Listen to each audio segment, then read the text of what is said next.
Welcome, everyone. Yes, Wenda. Could I make a motion that Deputy Reeve John Wise takes the chair tonight? You may. Second by Doug. All in favor? Carried. Thank you.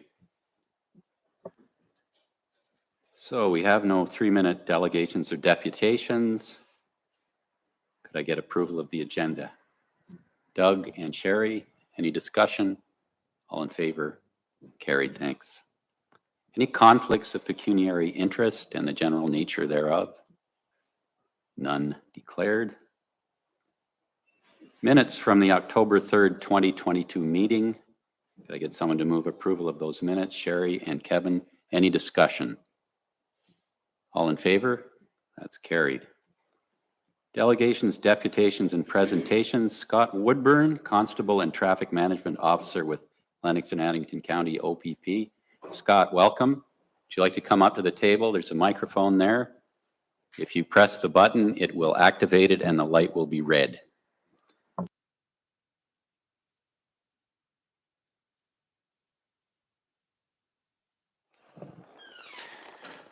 Good evening, Council. As introduced, I am the Traffic Management Officer for LNA County. What that role comprises of is anything related to the movement of traffic or anything on the roadways within LNA County OPP patrolled area. That includes all of the major highways such as 401, Highway 33, Highway 7, and then all the county roads, as well as any of the secondary roads. I work very, very closely with the County Roads Department and in turn all of the Township Roads Departments as well. Part of our aim is to have a working relationship so that it doesn't escalate things up to a council level that goes over to a detachment commander from council or from the Reeve and then back down to the working level. The aim is to keep that collaboration at the working level. So I work very, very closely with Jeff as one of the roads department's personnel here. I also sit as a member of the TAC committee, the technical advisory committee that meets about every 6 weeks with the county for the roads departments and review anything that may be coming in there. The biggest thing is for us an exchange of information. Anything that comes up to the roads departments that they think should fall into our purview or make comment on, they share with us. And then any data that I get, I also share back with whoever has road jurisdiction. So if it happens to be a county road within Stone Mills Township, it would be shared with the county and with the Stone Mills Township Roads Department, since they do the work for the county. One of our big areas that we look at is complaints that we get. A lot of times we'll get a complaint that comes in either to the municipality and is directed to the roads department from whatever means it may come into the municipality, or it'll come directly to the OPP. Typically, most of them relate to speed.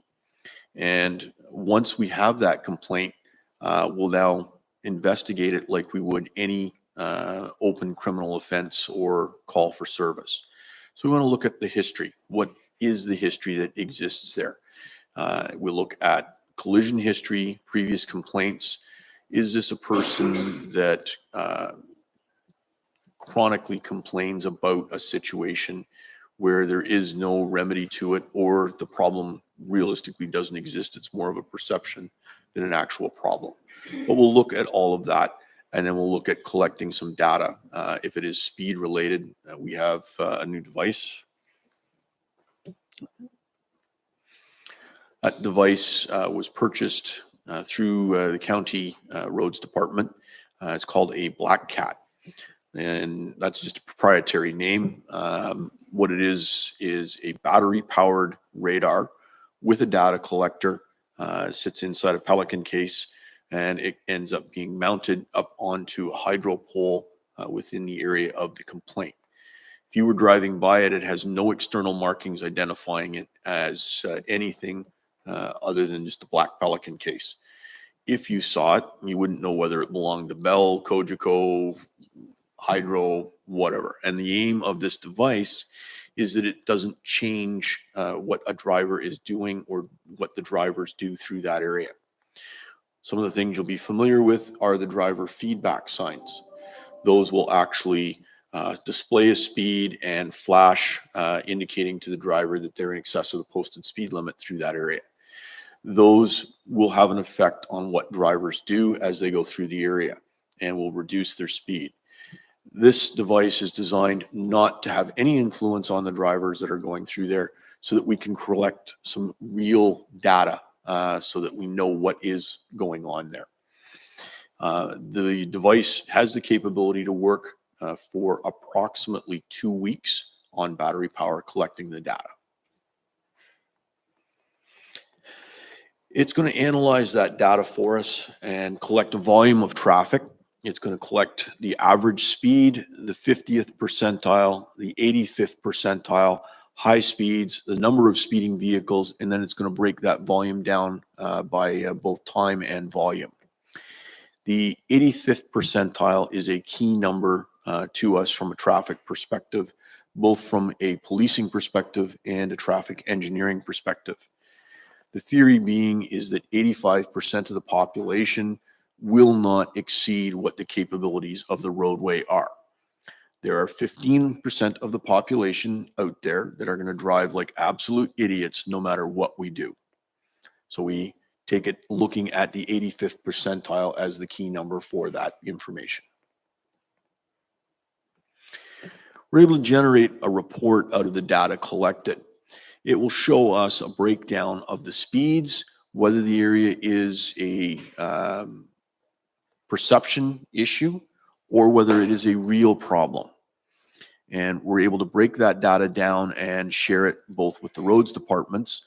Obviously, the amount of vehicles traveling through an area is very key to a roads department and to the planning department, looking at what traffic is coming through that area, what potential you're going to look at for expansion through different areas, as well as whether we have a problem for speed in that particular area. The breakdown goes further into the volumes and speeds, so we can break down exactly what the vehicles are doing, how many vehicles are going through at specific speeds. We'll then do a detailed analysis of that information, and it's going to tell us when we have a problem and when we should be there. As is typical for all of us now, especially when we're dealing with taxpayers' money, we want to get the best bang for our buck. And by looking at that breakdown, it tells me when is the best time that we should actually be there for the purposes of enforcement. It's going to break it down by each individual day, time of day, and direction of travel for the vehicles. We can then break further down into counts, traffic counts, and the speed analysis of the information, so that we'll break it down in direction of travel by day and the speeds. And again, this gets important information to the roads department, looking at what vehicles are in fact traveling the roadway on those particular dates. An example of where this comes into play, in Newburgh, we had a complaint for speed on County Road 7 or Main Street through Newburgh. One of the questions I know was sort of proposed or put out during this election is, would you support a 40-kilometer-per-hour speed limit in all the hamlets? That is a misnomer for you to look at something like that. That's something that should be referred back to your roads department to look at statistically what the speed limits should be in the area. Each location is looked at by warrant through the TAC committee. So it's not just one individual looking at what the posted speed limits are and what they should be based on the engineering, based on the density of the population, based on the entrances to the roadway, driveways, or other intersecting roads. All of that information is corroborated into a warrant, And that information is then broken out of that warrant to say, what should that speed limit or recommended speed limit be? If it is in an 80 km/h zone and somebody's looking to have it lowered to 50, and it just arbitrarily gets lowered to that speed limit, all you now have done is created yourself a complaint location, because the person now looks out their window, says the speed limit says 50, but the cars are going 80. Drivers are going to go through an area how they feel or see that area. So if you have a rural area that is farmland all the way around it, not very dense for population, not very many entryways onto the roadway, and arbitrarily the speed limit gets lowered, then you're going to have just a speeding complaint problem. And you've simply transferred one problem into another. Looking at Newburgh, we looked at the counts in the area. We were able to deploy the Black Cat several times, looking at the data and collect data within the community. They also had counts from the County Roads Department, since that is a county road, County Road 27, and took all of that data into play. The posted speed limit within the village is at 50 km/h. They were seeking a speed reduction to 40. There was no viable reason to reduce it. Nothing such as a school zone, an old age home, a hospital, or medical facility that would negate or need that speed reduction or lowered speed in that situation. All you had was just a regular village for traffic. When we were able to go through looking at the layout for the engineering, again, nothing was untoward about the way that the roadways were engineered. Your sight lines were very clear, and there were no issues there. Then looking at multiple sources of data for collection on speed and volume, again, our speed came out very close to the posted speed limit, looking at all of that data.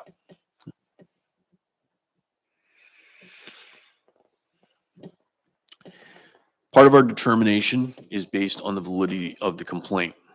If I was to take any one of you with me and stand you beside the 401, having a car go whizzing past you at 110 or 120 kilometers an hour, you'd be very uncomfortable. The same thing is with anyone standing close to the edge of the roadway when a car goes by them and they feel that vortex of air go past them.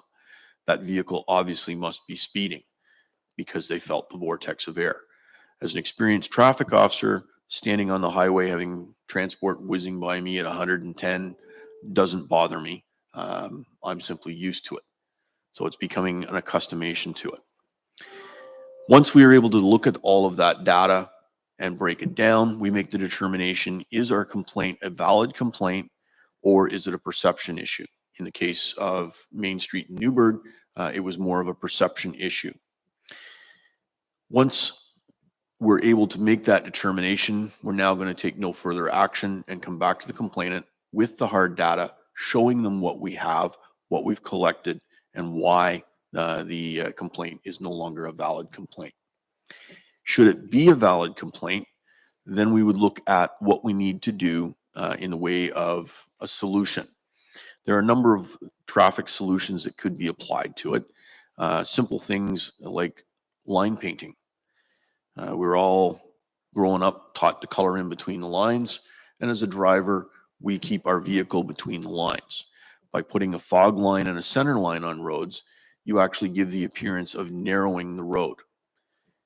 That slows you down because you don't have as much space to play in. Other options, things like a painted island and putting in a chicane through that paintwork. Again, it's a very inexpensive cost to apply that. And a good place, for example, of that is Amherst Drive in Amherstview. Again, they had a speeding problem there, painting an island along some of the area, causing some curves in the road, slowed the drivers down. A lot of people will talk to you about, we need a speed bump. Speed bumps are problematic because they slow people down at the bump, but that's the only place they slow them down. People have a perception of time lost. So it'll actually go faster between the speed bumps, or if you put a stop sign in a location that shouldn't have a stop sign, they will go faster between those stop signs to make up for that perceived time loss. So we come up with a viable solution that works for that area. That could be a increased enforcement for a specific time frame to see if that curbs the issue at the location.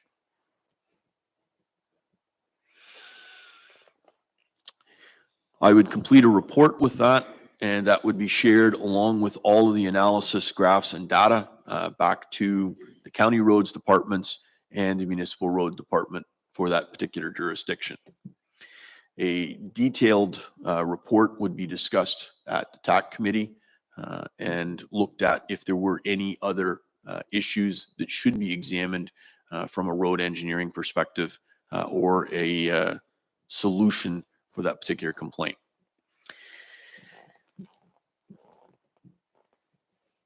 Police could issue or initiate a focus patrol, which would be that dedicated enforcement time.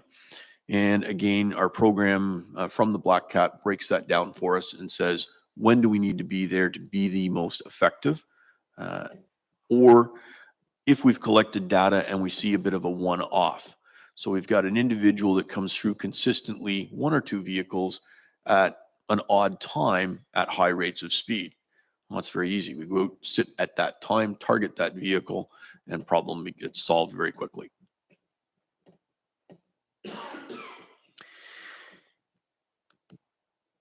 If our complaint's determined not to be valid, as I said, we will meet with the parties and discuss the data. In the case of Newburgh, both the county roads, the municipal roads, and myself met with the group of complainants looking for changes to the roads down there. We were explaining to them what the data collected, what it showed, and explained to them the engineering process of that so that it was clearly understood. Whether they completely agree with us or not, yet to be determined, but they were supplied a detailed answer.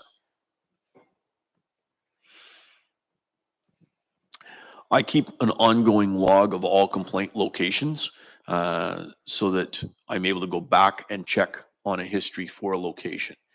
If there is a repetitive complaint at the location, is it an ongoing issue that we need to look at to solve? As part of the TAC, we discuss those issues at the TAC committee meeting to make sure that we are all online and in agreement with how do we deal with these problems. Data sharing is very, very important as part of my role. Sharing that data both out to the county roads and out to the municipal roadways and having access to their data back gives us a whole lot of a good working relationship to make sure that we are getting the best information that we can on any issue. Subject to any questions? Thank you, Constable Woodburn. Wenda. So one question and one thought for consideration. The question is, where do you get the information that governs your data collection? Like, is it from the Ministry of Transportation or Transportation Association of Canada? When you're compiling all this data, what are you comparing that information to? What guidelines or regulations are you comparing it to make your analysis? I'm not sure. Well, you're talking about 85th percentile. 85th percentile is a traffic engineering benchmark. Thank you. That's what I'm looking for. That is a worldwide benchmark from a traffic engineering perspective. Okay. And a thought for consideration. The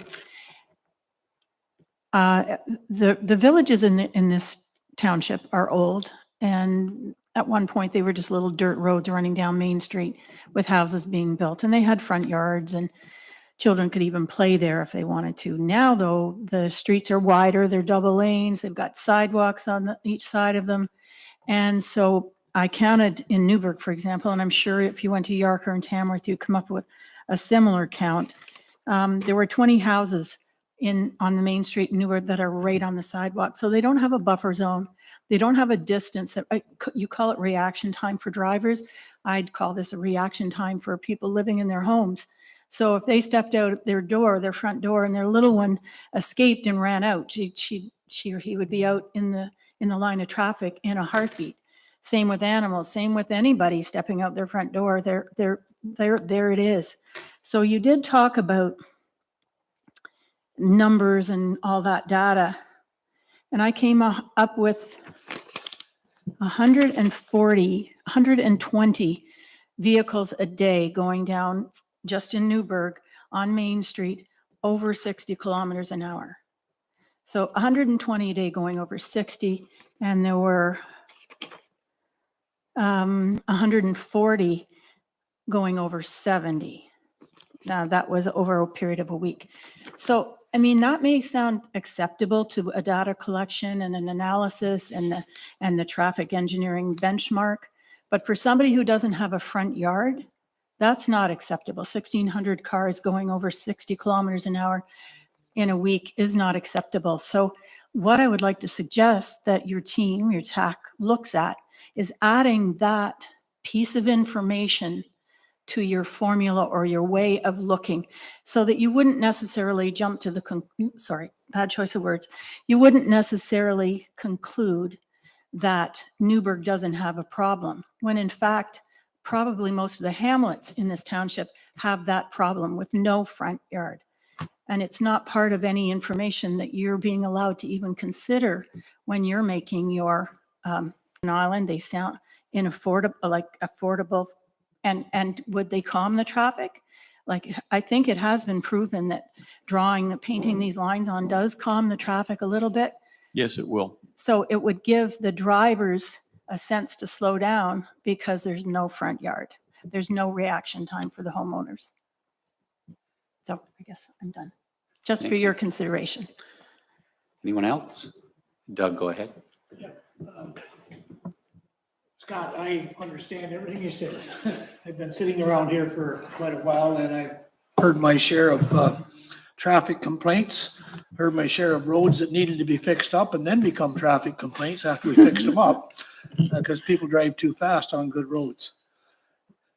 And I can understand and sympathize with what is going on in Newburgh and here in Centerville, which is also a 50-kilometer speed zone through here. They're straight roads. They're good roads. They run right through there fast, where some of the other villages, Camden, East Yarker, have bends and corners and stop signs, which help to regulate the speed of the traffic. Wenda touched on it though, and I just want to ask the question this way, because perception is very important to the person that has that perception. That person that believes there's a speed issue, they believe that. So we have to do something to work with that person, so to help them understand where the issue is or how we can help with the issue. And so my question really is, and Wenda pointed it out quite well, that there are a number of vehicles that are speeding, and at all hours of the day. You know, have we ever considered, or would it be possible for us to have a traffic camera, one that would actually collect license plates data, that we could target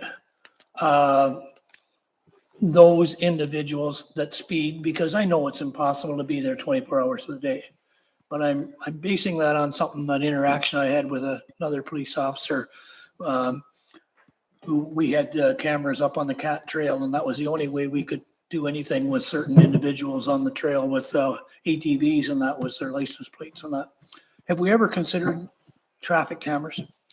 That would be a decision from council, and what you were talking about is photo radar. Yes.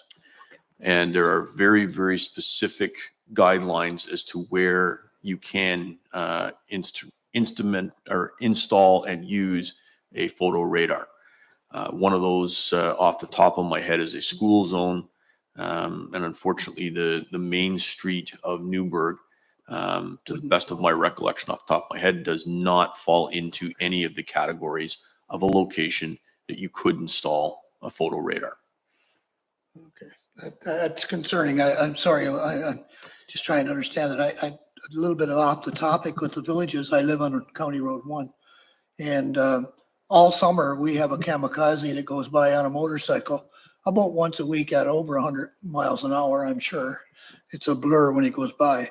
And there's no way I could ever expect the OPP to get him other than somebody getting his license number, because it's at odd hours when he goes. So I was just wondering if that would work. But you're saying that type of data collection can't be done in those villages? It can, but it has to be very specific within the parameters of the Highway Traffic Act. There is a section on photo radar, and I will forward that to Jeff, and he can bring it up to council Okay, thank for you. future.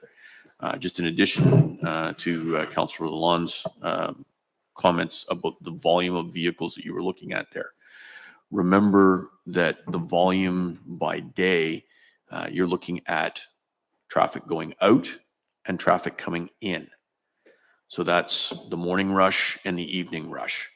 Chances are the people that you are looking at for a particular speed are going to be the same people going that speed in the morning as the ones that are coming back. So it's not quite as large a problem as it perceives from the numbers. So what, Go ahead. so I thank you for that. And you're right, I didn't calculate that into my thinking. What did you think about the idea of allowing consideration for no front yard, no buffer zone? That is an individual's decision on where they're going to live. And if I don't like what is there, it's not up to me to move in and suddenly say, well, speed is too fast here. I've chosen to live in that location. For example, I live on County Road 2 outside of Napanee, and I am well aware of the speeds on County Road 2 as they go by my residence. And I have a dog, I have several other cats.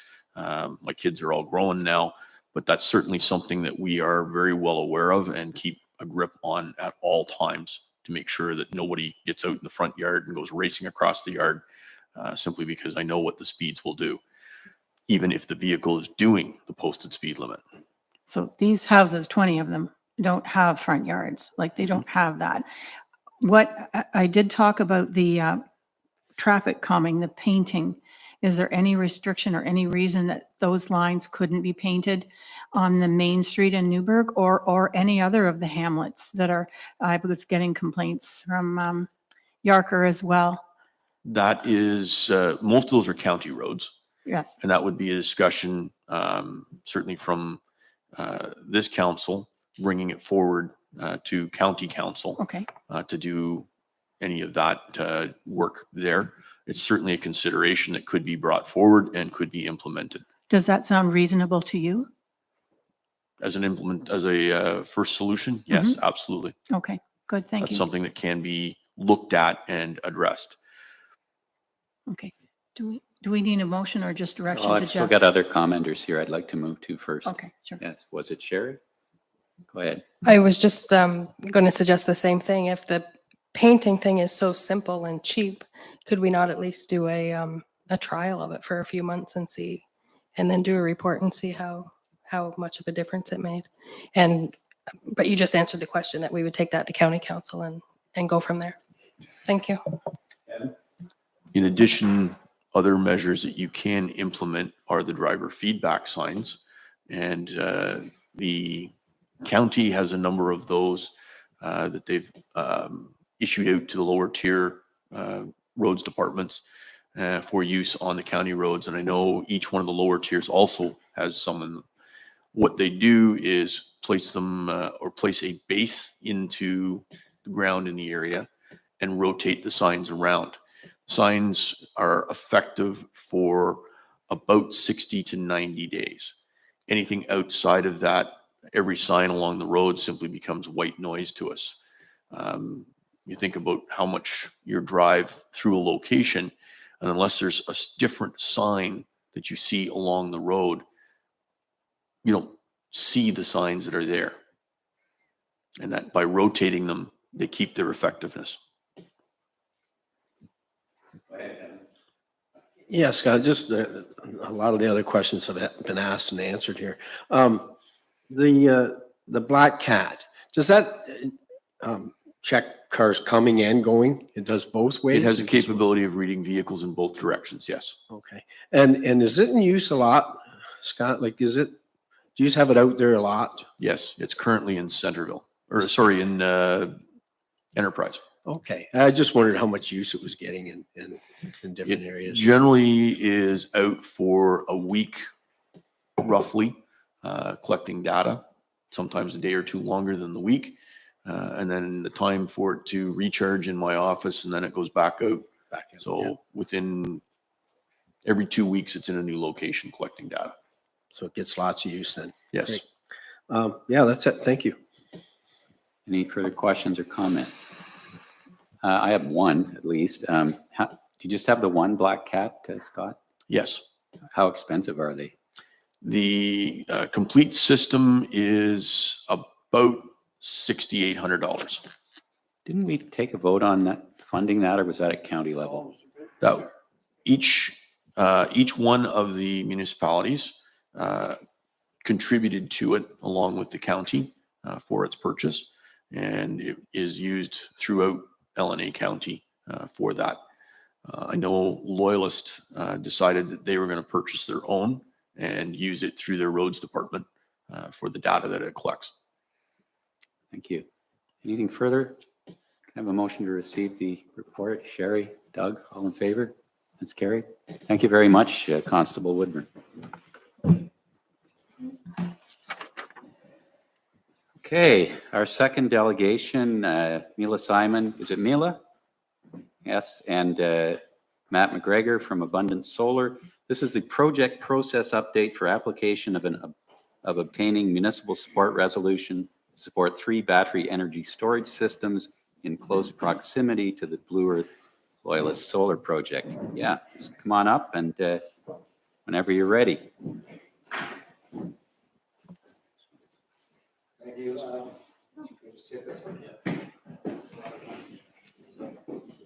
All right. Hi, good evening. Thank you. I'm John Kozak. I'm with, there's 2 companies being represented here today, Abundant Solar Energy, what Richard is the CEO of, and myself, I'm John Kozak. I'm the COO of Solar Flow-Through Funds. So the reason I guess we're here today is we are looking at developing and installing and operating 4 battery energy storage systems, which are a series of batteries in sea containers or shipping containers, and developing 4 of those. And these are called battery energy storage systems, or BESS for short. The idea is to participate in the electricity regulator, which is the IESO request for procurement for it's a long to mouthful, procurement of expedited long-term electricity reliability services, also called ELT1. So we're participating in that program. ISO is currently running this program. We're providing submissions to ISO for 4 projects in Stone Mills, and they will be submitted on December 20th. And Richard, did you want to? I'm actually just uploading the presentation here, so it's a little technical difficulty and could not connect. So I can just keep going here. yeah, you can. So I'm not sure if you're familiar with the electricity situation in Ontario, but the ISO, which manages the electricity grid, is expecting a drastic shortfall of electricity compared to demand beginning in 2027, I think it is. So some of the nukes are coming offline, others are being refurbished. There's natural gas plants that are coming to the end of their contract. And at this point, the ISO is looking at procuring 3,500 megawatts, which is the largest procurement that they've ever done in the province to address the shortfall. Some of the procurement programs and the one we're participating in involve these BESS systems, the battery energy storage systems. And effectively what we're doing is we're using excess electricity overnight when demand is very low, and we load up the batteries. And then during the day, when ISO makes a call to discharge that power, typically in the summers, in the kind of late afternoon, and winters in the morning when it's cold, which is the two peak demand times typically, they'll make a call to proponents like ourselves that have these storage systems there, and we'll be able to release the energy for 4 continuous hours from these BESS systems. We currently, Solar Flow Through currently has 4 of the smaller solar projects operating in Stone Mills. They've been there for, I think 3 of them have been there for 4 or 5 years. And the other one was put in, I believe, 2 years ago. And they've been operating without incident, and they're the ones that are on about 3 to 5 acres of land. I know there's some larger solar farms around here as well, upwards of 10 megawatts. These are 500 kilowatts or half a megawatt. As I mentioned, they're typically on 3 or 4 acres of land. The 4 battery storage or BESS systems that we're looking to develop would be located at the same location as the 4 solar projects. It's a much less smaller footprint. The total fenced area for the sea containers or shipping containers is less than 1/3 of an acre. I think it's 0.28 of an acre that would be required. So it's fairly small, fairly obtrusive or inobtrusive. And we have good relations with the landlords of the property through the solar sites. We have access roads there. So it's not a lot of infrastructure has to go in. We're familiar with the connection to the electricity grid as well because of the solar farms that are there. I think the only other thing I might touch upon is that in addition to these 4 projects, Solar Flow Through has developed an additional 68, so 72 in total across Ontario. So very familiar with things like permitting and environmental permits, species at risk concerns, permitting in general, and construction and safety and all those good things.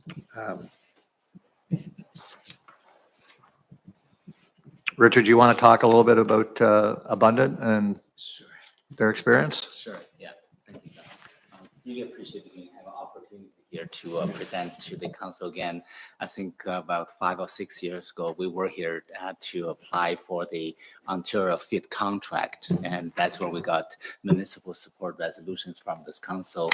And we have built 4 small ground mount solar installations in your jurisdiction and operating well for the last 5 or 6 years. One of them actually is about a few kilometers away from this office on Highway 8 on the other direction. I think on the other I think direction. just east of here. Yeah, it's just the east here. So thank you for giving us this opportunity again to present here. And as John mentioned, that Ontario had a pretty good time for the last 10 years in terms of supply.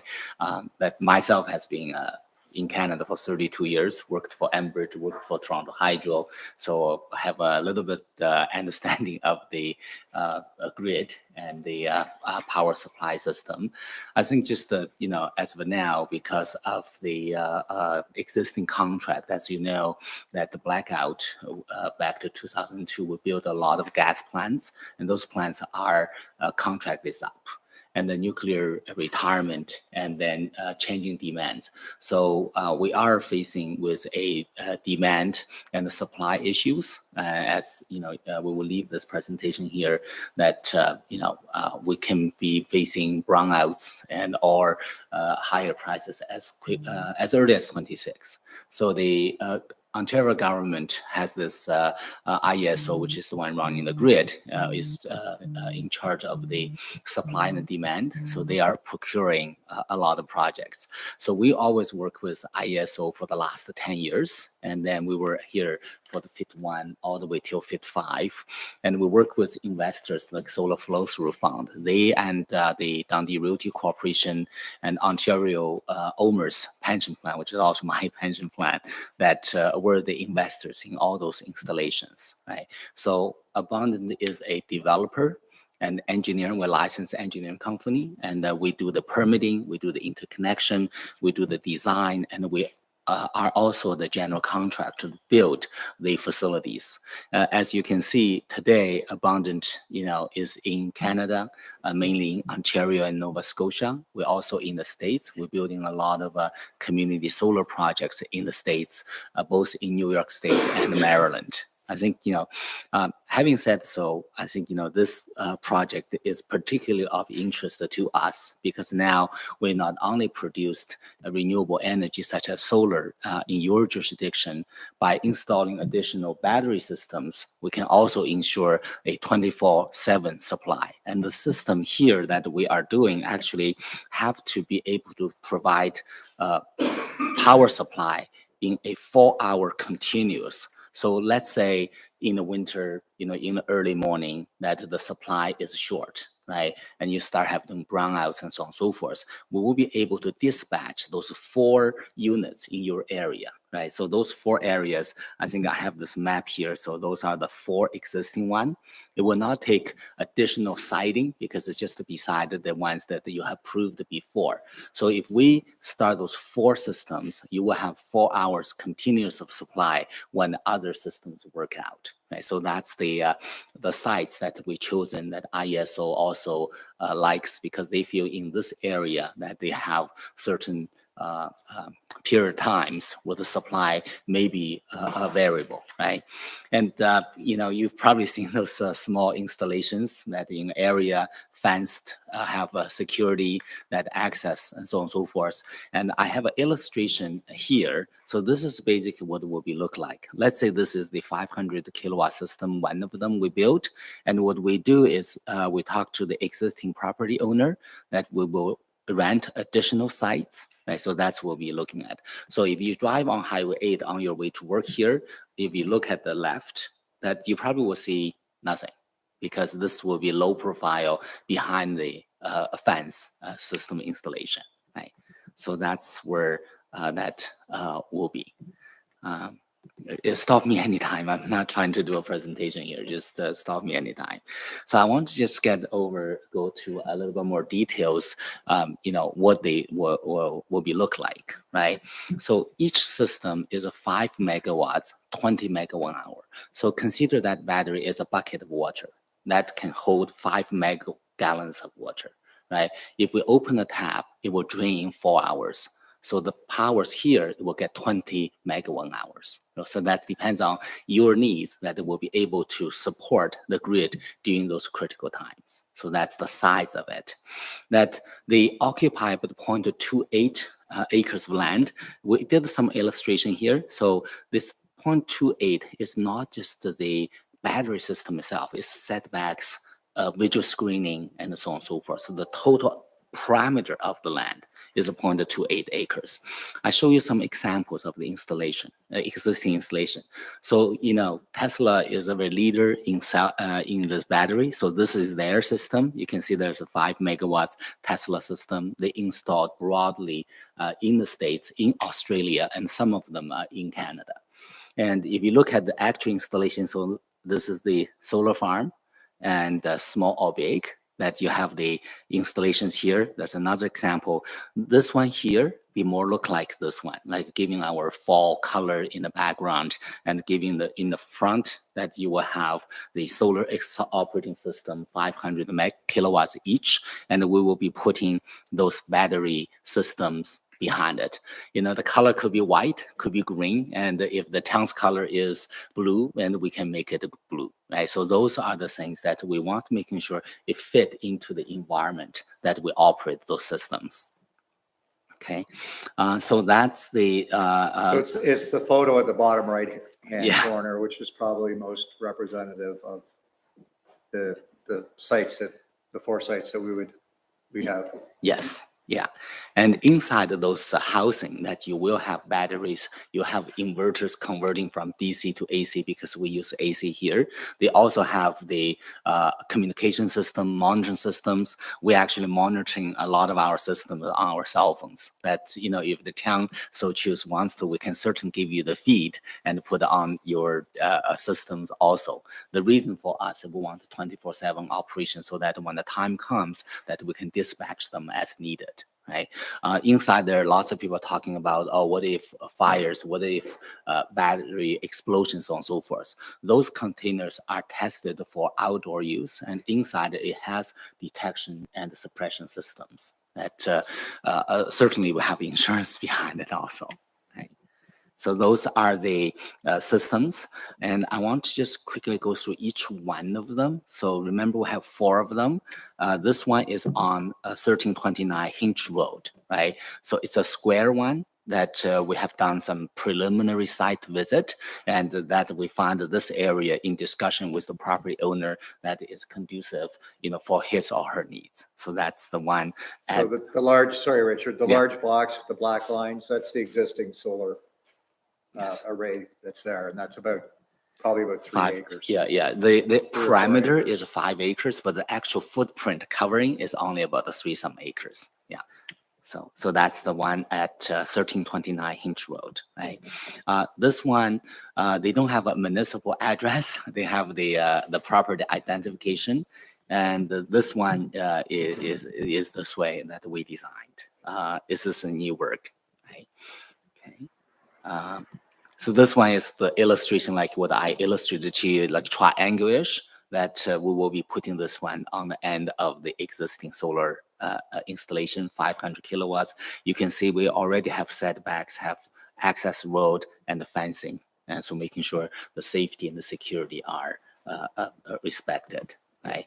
And this is another one that you can see that those are the visual screenings that we have established. On the road, we have access, and that's how we put the battery energy storage system to the site.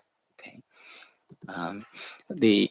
So those are the 4 sites we're proposing, and the ISO like the sites. That's why the Solar Through Fund being qualified to bid into this 1 gigawatts in total. We're only bidding in 20 megawatts here because 5 each, 4 of them. We total have 20 of them in 11 municipalities. I will say that your municipality has 4 of them. Some municipalities have 3. Some municipalities have 1. We have 11 municipalities. We'll be installing those 5 megawatts one. We can quickly get them into operation in 26, 25. I think we need to be operational. 2025, yes. 2025 into operational, right? So the process is that today we are in front of you and to share the approach, share the initiatives, share the requirement. And the ask here is that we're looking forward to your support as you did with us 5 years ago on those solar installations, right? So that's one. With your support, we will submit to the ISO the final package including your municipal support resolution, by December the 20th into the ISO. Then ISO will finally issue their contract to us in February the 28th.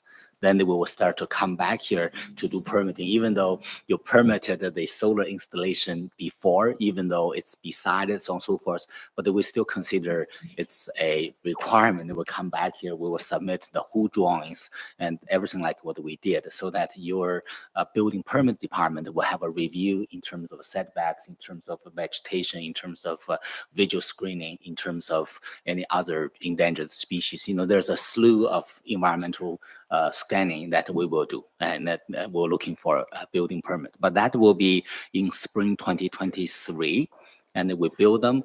The construction will be much less invasive than the solar panels, because in 5 acres of land, what we did is that we're using driven post that drive the post there. You will see the bulldozers back and forth, pounding into the post. In this one, actually, it was simply a pad, concrete of nature, and then have a flatbed coming and drop it on the flatbed, and you already have connection to the grid there, so that will be much more quicker, much more smoother. We don't expect longer than a month or two of actual site work for this process. 2025, with that we will start to support the grid, because that's the earliest time that Ontario's planning indicates that we might have some issues. Right? Okay. Actually, Richard, if you just go back, one important item we forgot to put out here is that we're also conducting a public engagement plan. So we have a website which identifies each of our projects. I think it just went up this week. The 4 projects for this municipality will be going up on the next week. We have to provide, I believe it's 15 days advance notice of the public meeting. So we're currently working on the logistics to schedule that and the date. Any feedback or advice in that regard is appreciated. But we have to, as a minimum, have the website, have the public meeting, post it on our website, in any way that you might be able to help or advise us to help as far as communicating with the public for the purpose of that meeting would be appreciated. And again, I don't think we have a date yet, do we, Mira? No, but as soon as we do, we'll make sure the council is aware of it. Yes, Brian has a comment about the public meeting. Thank you, Your Worship. So prior to this initiative coming to council, I'd been speaking with Mila Simon and Matt McGregor, just speaking to the timeline of this process, in that essentially this council seat is active until November 15th, and then a new council will follow. So I just want council to know the recommendations that I've provided those individuals as part of this application, which was to come to council tonight as a public information session only, not obtaining the support resolution this evening, as it's technically very late inside the council term, and maybe even better served for the new council, at least to become familiar with the application, knowing what that support resolution would be if it was desired to do so. I also spoke with the proponents of the requirements in past projects with regards to screening and public viewing from passing by, and whether there's any sort of discussions by our council that may come up or may be recommended. They would be, now we could actually see those sites, have some recommendations, as well as the public consultation piece. So we also have the community vibrancy agreement, which we have had on previous solar projects where energy has been generated inside the community. The municipality have a community vibrancy agreement with other energy producing projects, and my assumption is that council would look to implement something like that as well.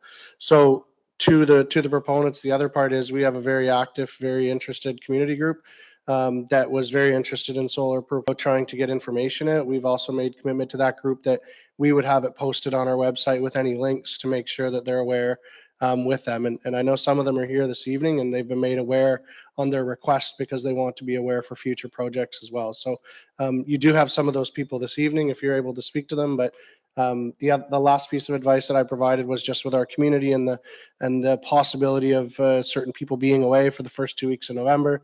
The recommendation was to try to do it sometime between the 31st and the 7th of November, just in case we have people that are away for hunting season and come back and find out that a project is essentially proceeded. So to council, there are 2 meetings that this could potentially be retabled.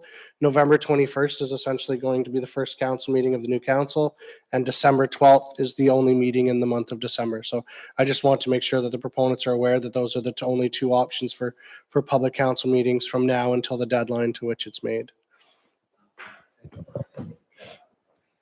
Thank you, Brian. I think, you have been helping Mila and Matt in the office very much so that they follow your instructions. We also understand that there's an election happening. So this is purely for information. And we understand that this takes about 2 meetings to get approval to pass the council resolution. So thank you for letting us know the dates. So we'll be back here for the November meeting and then for the December meeting. I think that will be our only chance because the submission is the December the 20th. Great. But I think before that, we can do a lot of these recommendations that Brian has been, illustrating to us about engaging our community groups here and then making sure that we hear, the opinions and recommendations from the community here. Right. Yeah. Okay, thank you. Any questions or comments from council at this point? Doug? Yeah, I have, Mike?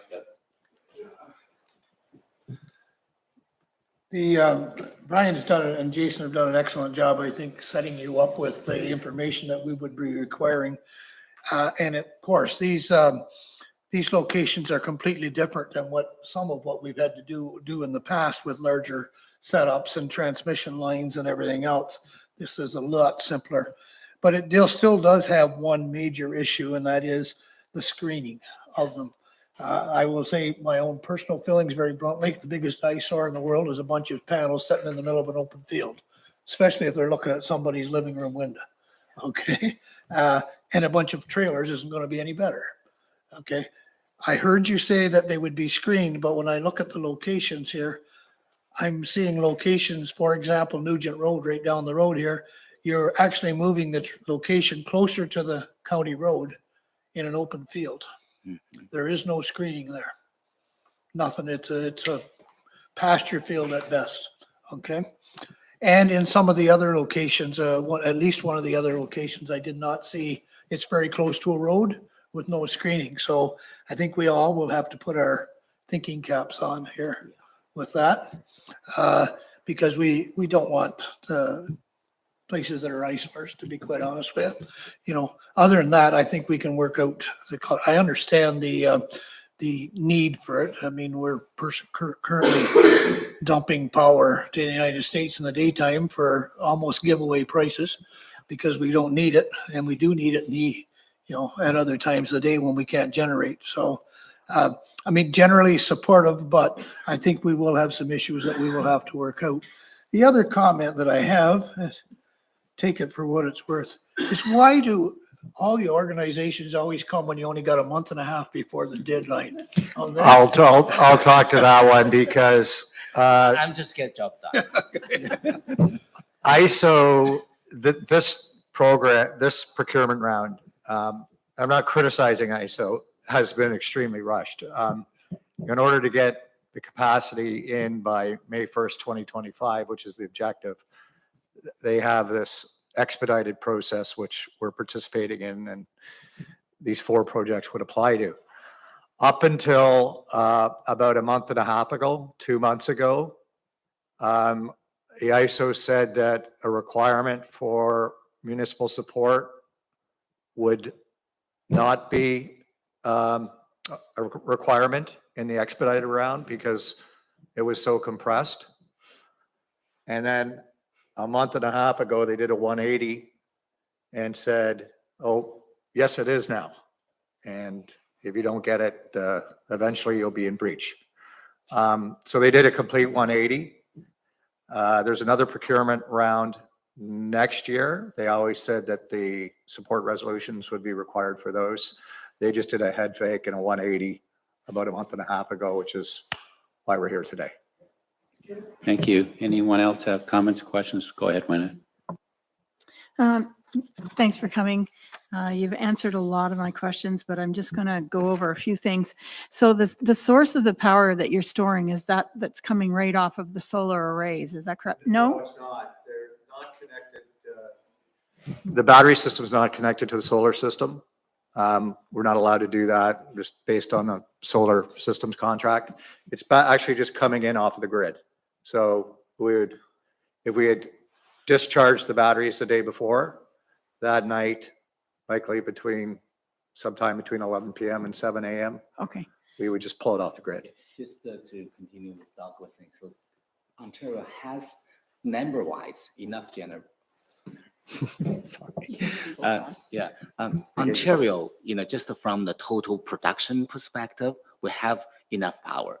The issue is that in the night, all the production we don't need, we give it away. In the day, we need a lot, the power doesn't flow back.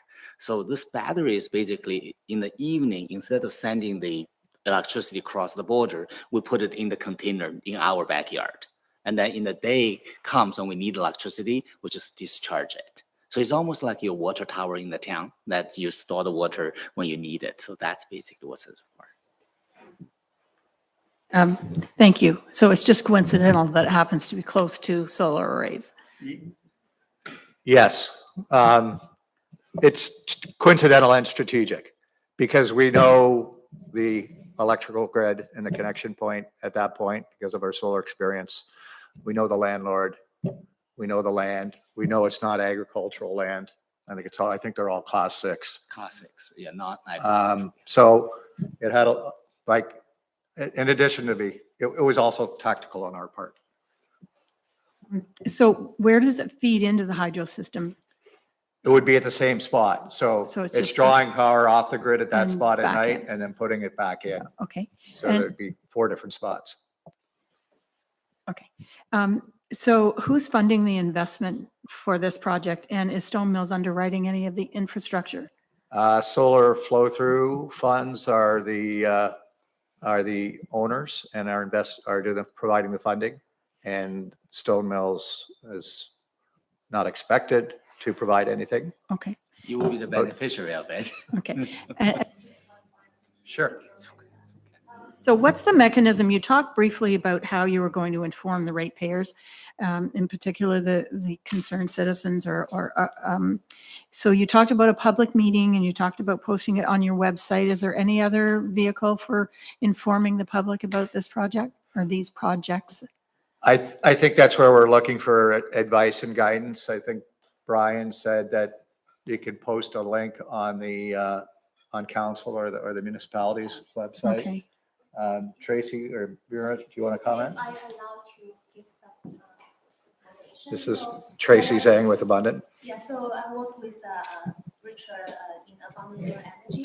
So in terms of the public engagement, so other than what we mentioned on the website, and we host a public meeting, hopefully in the Stone Mill in the township, and also we'll send letters to the adjacent property owners. Like we have to figure out, every of the adjacent property owner of that property, figure out the mailing address or the email, we send the information about the public meetings. And also we have to, for sure, inform the municipality and send the information to Brian. So if Brian can also help us to put on the website. I think if you have additional suggestions, we think of just inform the public, let them aware there's a website. And on the website, and also as a letter, we'll also provide the contact information. So whoever have a questions, they can have access to us asking the questions. We'll provide the answers in the timely manner. Okay. Just one more thing. Can I? Okay, quickly. Sorry. The only one that I really had problem with was the one on Nugent Road. It's surrounded by wetland. And I know with the solar arrays, they're sitting up on poles and they're kind of above ground, but these, it looked like the picture you had was not that one right there. Yes. The picture you have is it's cement pads with these sea cans sitting on them. But as you can see on the far side, there's a large ribbon of wetlands, and then below it is a large ribbon of wetlands. And I guess I would have concerns if those wetlands ever sort of,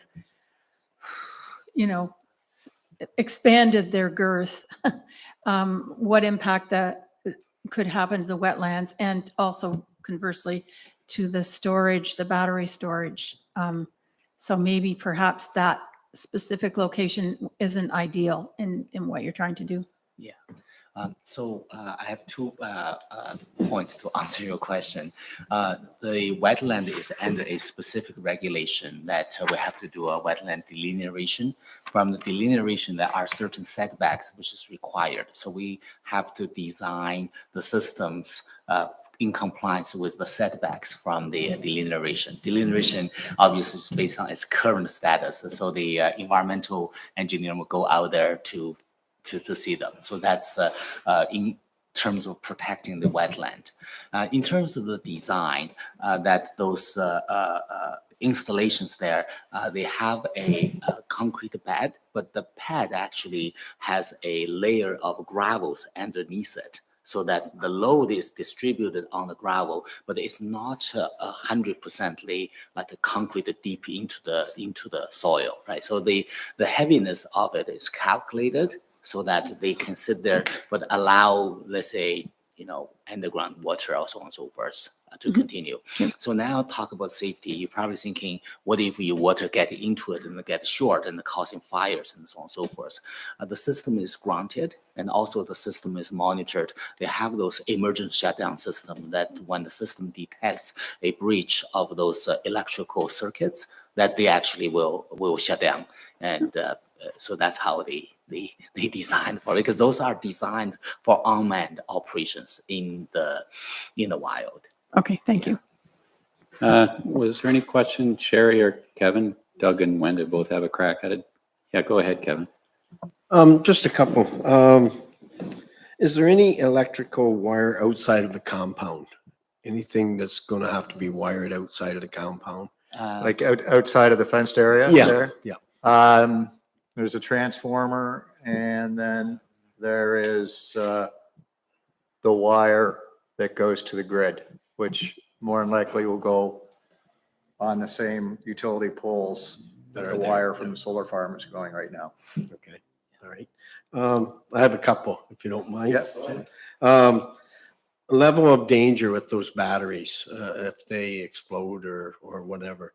I know it's in a container, so what's the danger there, I guess? Is there any? Well, yeah, the dangers, there's two of them. One is a fire and the other one's an explosion.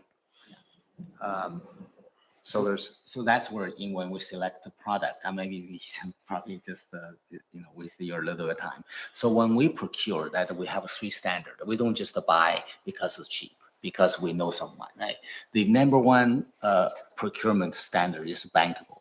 In other words, the fund put equities almost like house deposit. The majority of them are actually is a bank or my pension fund, almost pension fund, to put up money. So when they put the money, they will do a due diligence. One of the things is that they will ask, is this bankable? Right? Only bankable ones that they will provide a long-term debt. What is bankable? The bankable has to pass very stringent international laboratory standards with certificates and so on and so forth. So that's how we decide whether we buy this equipment or not, right? And in it, it talks about the design, they talk about monitoring, talk about emergency shutdown, and also talk about existing the fire suppression system. And we have we probably have fire extinguisher here, like a flood system, right? And they use a different mechanism. The agent they use is the same as the one we're using in the space shuttle. Right, and they quickly, because it's container, so that the air is quickly completely pumped, and then they will stop it. But that's only to stop the fire, because you need oxygen. But we all know the battery is a chemical energy, right? So that's they continue to short if the system get breached, right? So that's where the design to us is very important. So far, we're looking at the top 5 in the world supplier. We're not, looking at Barbie Joe's batteries. Thank you. Batteries are us. There's no guarantee, but I think we we certainly taking it very seriously. And because we are the engineer on the record, I don't want you to come after me saying that we bought someone's battery from a garage. And maybe just a couple of other things. Richard talked about the batteries being monitored. The whole system is monitored 24/7. And that's right down to each cell in every battery. So if there's any type of variation as far as performance or temperature or anything like that, it gets identified. They all come with fire and gas detection systems, as well as the suppression systems that go along with it. There will be, for lack of a better word, a first responders plan put together.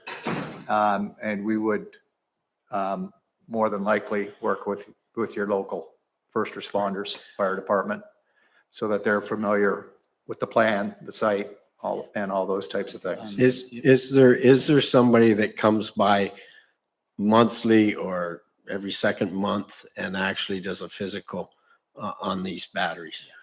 There's a operation maintenance plan that as we do the solar farm here. So there are preventative maintenance on a regular interval, and there are responsive maintenance. So that's where this 24/7 monitoring is very important, right? You know, it's very easy for us to assure you the world will be safe, but you know, I will tell you that actually is not the case, right?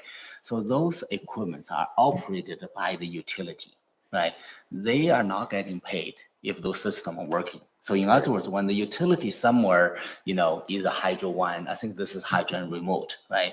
When they push the button, there's no power come out, you complain brown out, they will have a huge penalty. So actually it is paramount for the investors to find a qualified operation and maintenance crew to making sure the things are always standing by for the discharge and charge. You know, I wouldn't say it's daily, but I would say it's fairly often. You know, in the winter will be morning and evening times. In the summer will be in the 2 o'clock, 3 o'clock in the afternoon. Those kind of times. Okay. As far as discharging. Yes, discharging. Yes. But as far, we have semi-annual and annual preventative maintenance. And then there's probably, depending on the site, another 4 to 8 visits a year on top of that. And those numbers are from the solar farms, but expect it to be similar. Okay. If I could, just a couple quick ones. How many containers at each one of those sites was there? Is there just one or is there two? No, it depends on the solution. It's most likely going to range between 3 and 5, like 40-foot containers. Oh, okay. Oh, I didn't realize it was that 3 to 5. Okay. I guess just a comment for public notification for your meetings.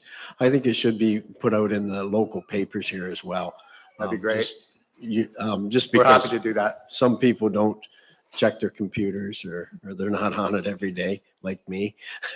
Brian, if you could give us And some contacts there, that'd be appreciated. but that's all for me. Thank you. Okay, anyone so. else? Sherry, go ahead.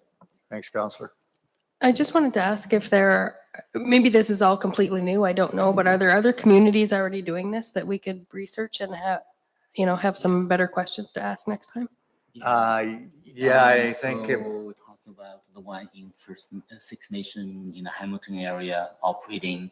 There are office towers already have this operation. You probably know.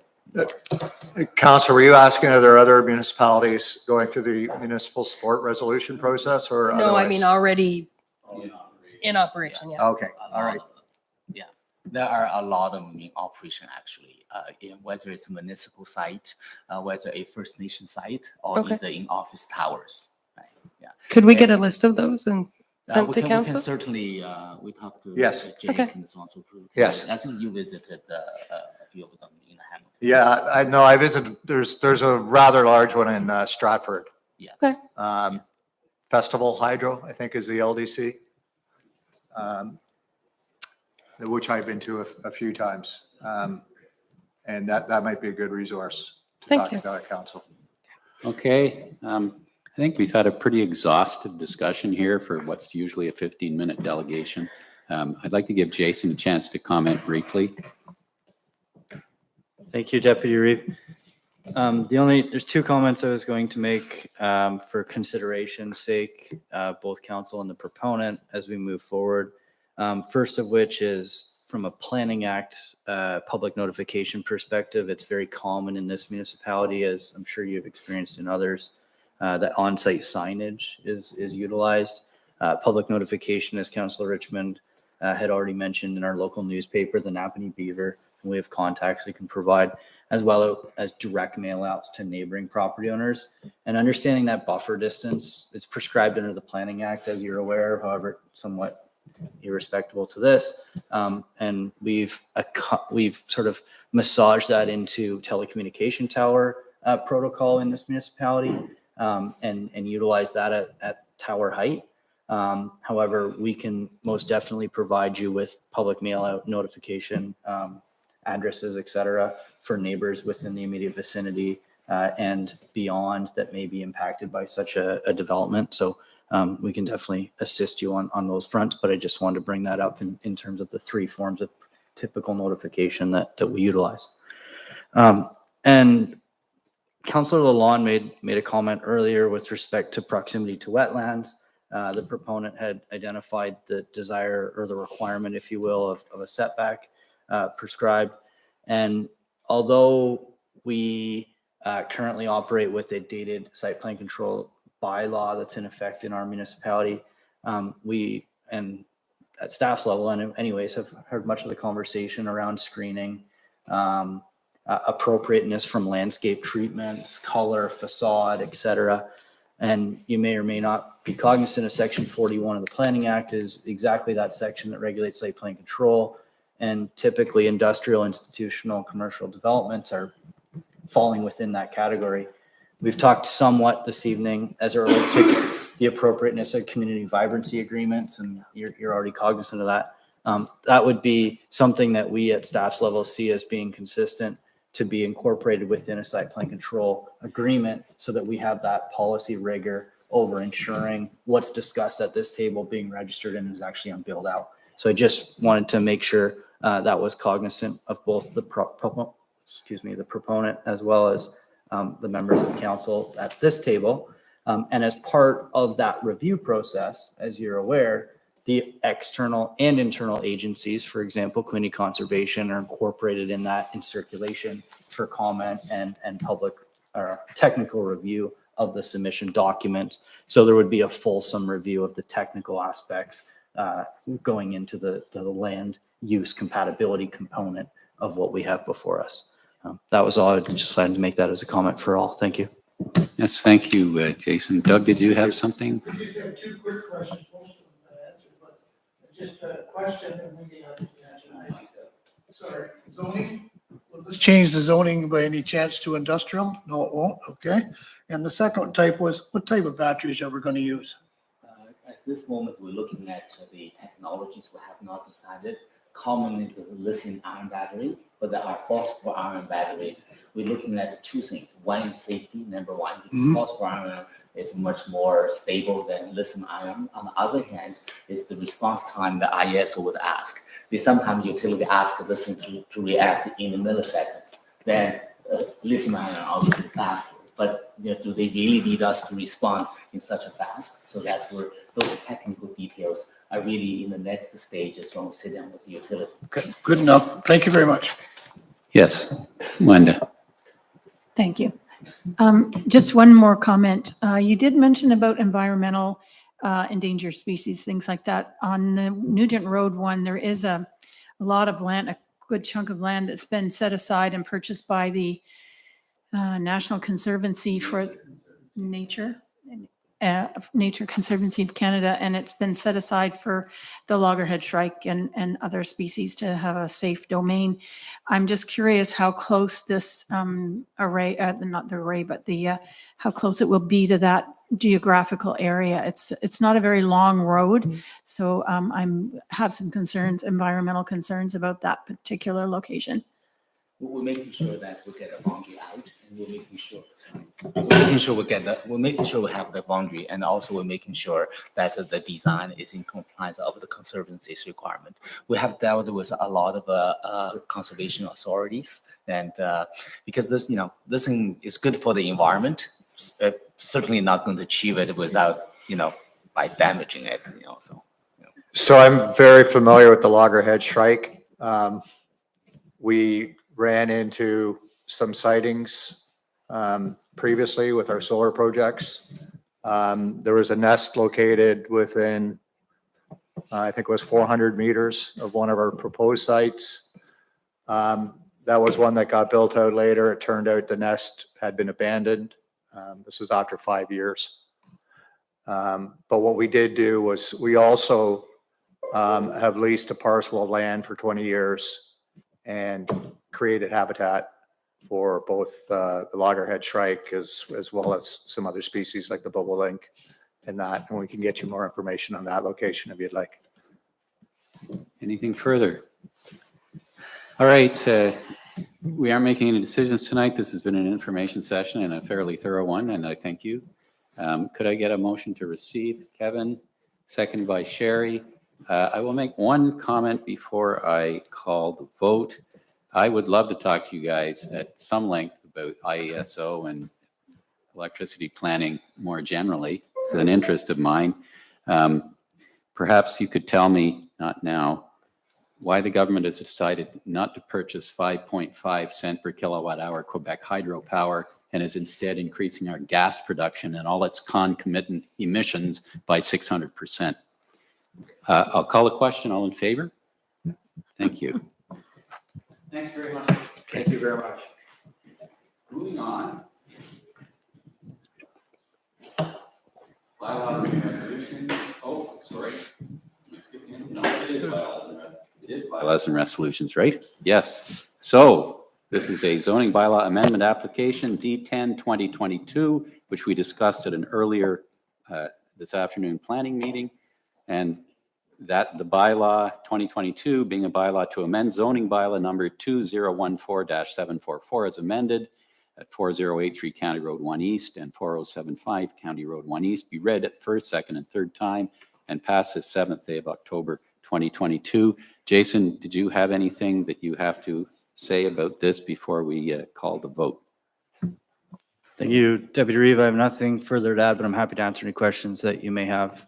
Any more questions from council than what we'd already discussed? Sherry? No, nothing? Sherry, you're moving first, second, and third. Do I have a seconder? Kevin? All those in favor? That's carried. Thank you. I believe that's all the business we have other than other business. Oh no, accounts payable. We got to pay the bills. Sorry, Christina. Can someone move the accounts, please? I had. Kevin and Wenda. Go ahead, Wenda. Okay, quickly. So on page 7, line 272, there's a talk about paying winter dust. Do you mind just explaining what winter dust is? No, I can't. Okay. I will ask Jeff when he's back. Yes, please. Okay. And there you. was one other one, Christina, I think I sent it to you, right? Protection of persons and property. What is that? That is your fire, your building, and your police services. Okay, thank you very much. It was quite a chunk of change. Yes. Thanks. Winter dust, I think, is gravel dust. Brian, you had something to say as well? Was it, Your Worship, the winter dust is a component of the mixture that's put for winter sand for the road application. So there are different components that are processed, put into our storage for the winter season. That is one component of it. We don't want to think about that now, do we? Jeepers. Okay, did I call a question? I don't think I did. I had a mover and seconder. All in favor? That's carried. Thank you. So, yeah, new business and statements from members. Anyone? Yes, Doug, go ahead.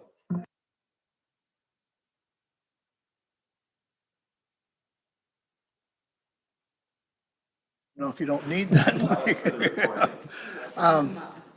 The first one I want to discuss is, it's more of a question for people to go and get information from, and it's on our carbon tax.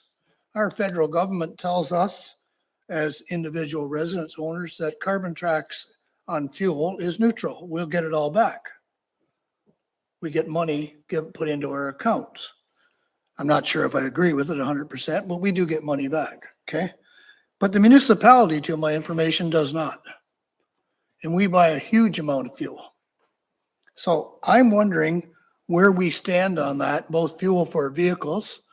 For example, we're probably looking at over $100,000 deficit at the end of this year for fuel, increased cost this year. And also fuel for such things as the arena and our buildings and things like that.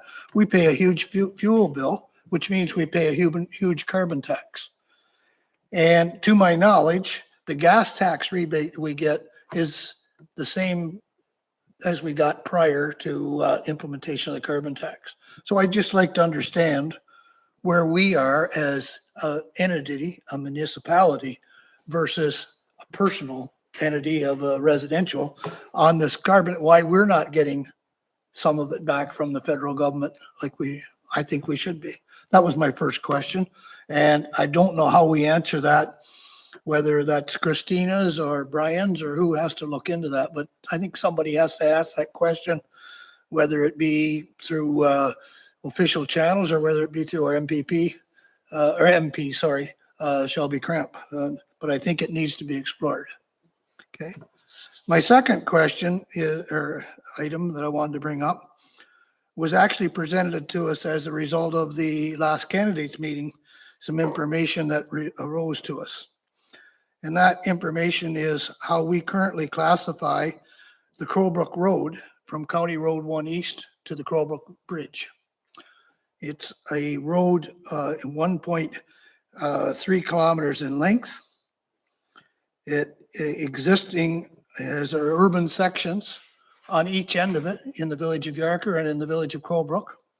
So it's actually 1.1 kilometer of road that is not urban. That section of road is currently classed as rural road. That 1.1 kilometer of road has an existing 43 residential entrances on it, existing. It has an existing road intersection with 2 township roads. It has an existing intersection with the Cataraqui Trail crossing it. It also has, on paper existing, 2 subdivisions coming out, or will have before they're completed. Our official plan and the provincial policy statement says that we need to encourage development to the hamlet areas. When these proposed, one approved and other in the draft positions, subdivisions are come, the total residency on this 1.1 kilometer road will be approximately 78 homes. If that's not a village, I don't know what is. Most villages in this community don't have 78 homes in them, to be honest with you. In fact, when I was a young lad, Yarker and Crowbrook were a mile apart. Yarker and Crowbrook today are joined. They're one community. So I would like to move that the Crowbrook Road from County Road 1 East to the Crowbrook Bridge, currently listed as a rural road, be reevaluated and for change to the urban or semi-urban standard. And I will make the classification, sorry, not standard, classification, because currently as a rural road, it's classified as adequate. Anybody who's drove that road, I think will be quite honest with you, it's not adequate and won't be adequate for the traffic volume that's there now and going to be existing. I think the classification should change to a higher classification, which will then change the roads need study understanding on it, I believe. So I'll make that motion. Okay, we have a mover and a seconder. Any discussion? No, Kevin. I guess my one question would be, I'm not sure of the motion at hand. I heard you there, Doug, but I'm wondering whatever that, maybe I'm wrong, but before we make a decision on that, we should get a study from our builder.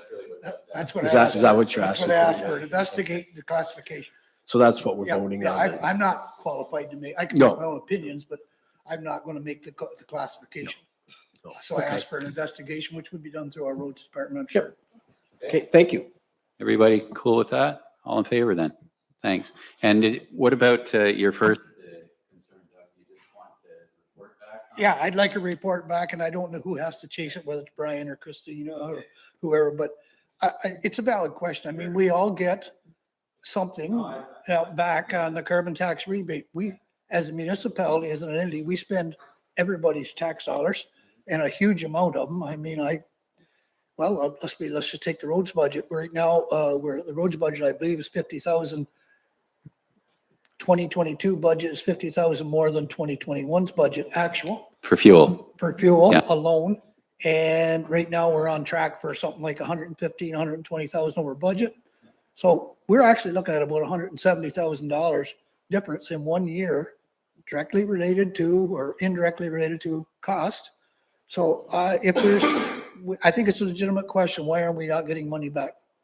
Can Brian and Christina, can you come up with something for us for a subsequent meeting? I will inquire with our local MP to determine whether we can receive a formal response for our council. I suspect that answer is likely relevant to the other lower tier municipalities in our county as well. Oh, certainly. Okay, anyone else? New business? Go ahead, Wenda. I'd like to see some kind of acknowledgement by the township for the success of our firefighter Leanne McCauley, who won the world in the team or the tandem competition. Oh, for over 55, yes. That's really impressive, and it would be nice to see some acknowledgement by this township, by the council or municipality. So I don't know if I need to make a motion or just handle it.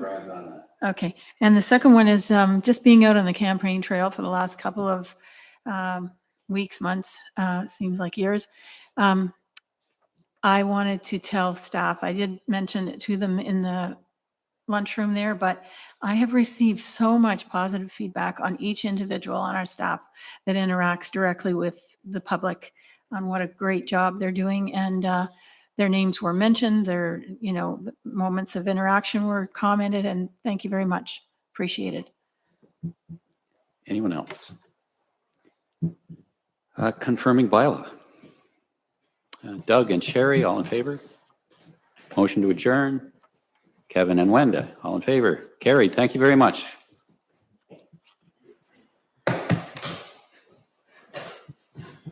Oh, I thought that was going to be about a half-hour meeting.